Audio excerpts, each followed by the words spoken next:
Você já viu pastor evangélico se metendo na amizade entre os irmãos, decidindo quem vai andar com quem, fazendo que as pessoas sejam excluídas do círculo de amizade, vendo o circo pegar fogo entre os irmãos e não fazendo nada a respeito, e ele tem um controle, mais ou menos uma hierarquia sobre as relações da sua igreja? Você pode estar presenciando, na verdade, um pastor narcisista, com um transtorno de personalidade narcisista ou mesmo um psicopata. Imagina ser liderado por alguém assim.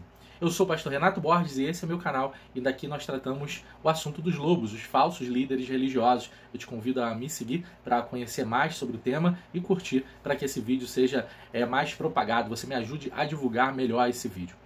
O pastor narcisista, ele vai ter o controle sobre as relações da sua igreja.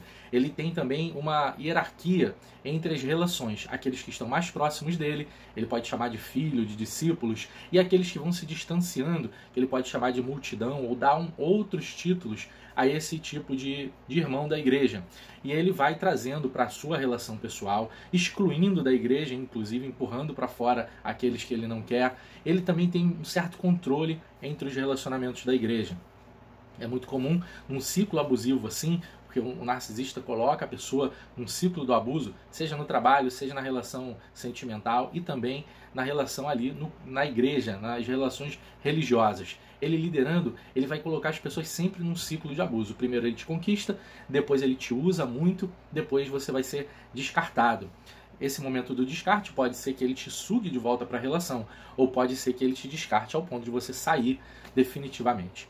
As relações dentro de uma igreja abusiva, dentro de um ambiente que tem um clima de seita, uma doutrina de seita e tem uma liderança assim narcisista com esse perfil que o culto gira em torno dele, a religiosidade gira em torno dele, talvez uma das poucas coisas que você vá ter boas lembranças é de alguns amigos que você tinha nessa igreja. Talvez muitos, talvez uma quantidade reduzida, mas geralmente as relações humanas você encontrava ali pessoas bacanas do seu convívio.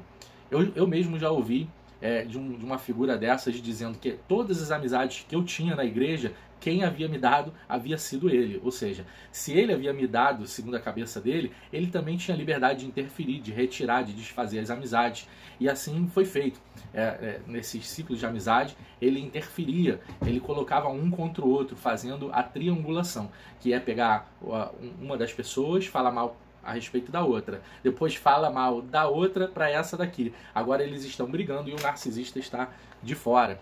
Essa questão das amizades num ambiente onde há um líder narcisista tem essas complicações. Talvez você tinha um grande amigo lá na igreja, onde você tenha sofrido um abuso, tenha visto um tipo de liderança narcisista, e quando você foi descartado, essa pessoa que ficou parou de falar com você. Mas vocês eram muito íntimos, se davam muito, se falavam muito, um estava na casa do outro, passeavam juntos, viajavam, mas quando você é descartado, esse líder narcisista tem um poder tão grande sobre o amigo que ficou, que ele para de falar com você, para de te seguir nas redes sociais, para de te mandar WhatsApp, e você vai sentindo essa exclusão. E do lado de fora, muitos que saíram dessa seita narcisista, desse ambiente religioso tóxico, acaba que do lado de fora cada um vai buscar o seu futuro, a sua própria igreja. Alguns decepcionados não querem mais congregar, alguns desistem até da fé e voltam práticas antigas, desistem da fé cristã. Tamanho são os abusos sofridos em um ambiente onde há um pastor narcisista. Então muitos efeitos podem acontecer na vida das pessoas. Aqueles que vão ressignificar, vão se encontrar em outra igreja, alguns que vão encontrar um outro pastor também abusivo, porque já estão acostumados com esse ambiente, já é aquele perfil de pastor que atrai essa pessoa. Então, do lado de fora, esses amigos que saíram nem sempre vão ficar juntos. Na verdade, de certa forma, nisso o narcisista tinha razão. Ele aglutinava aquelas amizades em torno dele. E quando ele foi excluindo essas pessoas, nem sempre elas conseguem, do lado de fora, manter as amizades. Com os que continuam no ciclo do abuso, nem se fala. Esses são proibidos de falar com os que estão do lado de fora. Aí você pensa, como as amizades deveriam ser algo muito maior do que isso. As amizades que eu carrego de igrejas que eu fui quando era mais jovem, eu carrego até hoje. Estamos em igrejas diferentes, a vida tomou outros rumos, alguns nem moram próximos uns dos outros, e a amizade continua, tem história para contar, e não há um pastor que, muito menos um pastor lobo, um pastor narcisista, que esteja mediando essas relações. Mas no caso de um ambiente abusivo desse, ele gera um mecanismo de hierarquia, onde ele é o pai, os discípulos ali são os filhos, e você tem os discípulos dos discípulos, e aí por diante. Então, de certa forma, ele consegue gerir toda essa comunidade em torno dele, debaixo de sua jurisdição. E isso é muito perigoso. Como seria bom se os amigos que passaram pelo abuso de forma parecida, eles se unissem para poder até congregar juntos, dar início a uma nova caminhada juntos, ou numa igreja mais séria, poder ter voz ativa lá dentro, que eles nem precisassem sair, mas pudessem denunciar essa liderança abusiva e ecoar através da voz de muitas pessoas. Mas o narcisista é estrategista, ele vai tirando um por um, e essas pessoas ficam enfraquecidas.